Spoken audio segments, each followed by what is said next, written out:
Who indeed is Mary? That question has taken centuries to answer in the church that Jesus founded.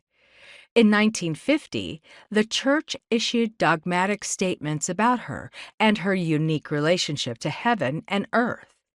In that year, Pope Pius XII proclaimed that Catholics must believe that Mary was taken into heaven, body and soul, at the end of her earthly life. In fact, that was a commonly held belief among many Christians since the 7th century. A final assurance of her assumption, however, was gratifying, joyful news. About a century earlier, Pope Pius IX had declared that Mary was conceived and lived her life without the stain of original sin. This dogmatic pronouncement of Mary's Immaculate Conception was made in 1854 on December 8th, the date on which the Feast of the Immaculate Conception is now celebrated. Pius IX said that this new teaching was well rooted in Scripture, especially where Luke states that the angel Gabriel greeted Mary as full of grace.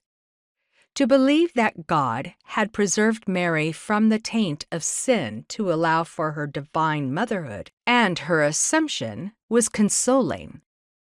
She was humanly good in a way that would never be repeated.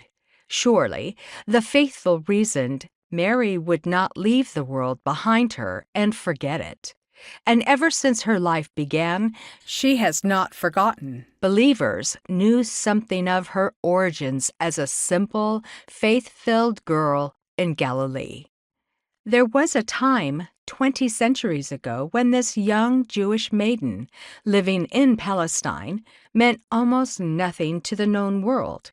She was called Miriam by her parents, traditionally known as Joachim and Anne.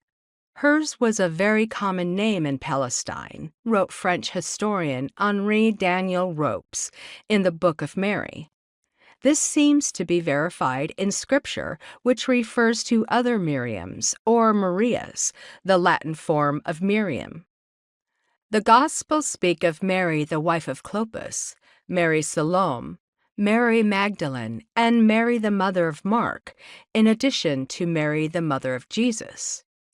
To Joachim and Anne, who lived in the tiny village of Nazareth in Galilee, their own Mary was very special. But to be honest, few people besides themselves and their few relatives and friends would have given the girl a second thought. Almost nothing is known of her life before the angel Gabriel arrived with an astounding message. Luke chapter 1, verses 26 through 38. She was probably in her 15th or 16th year.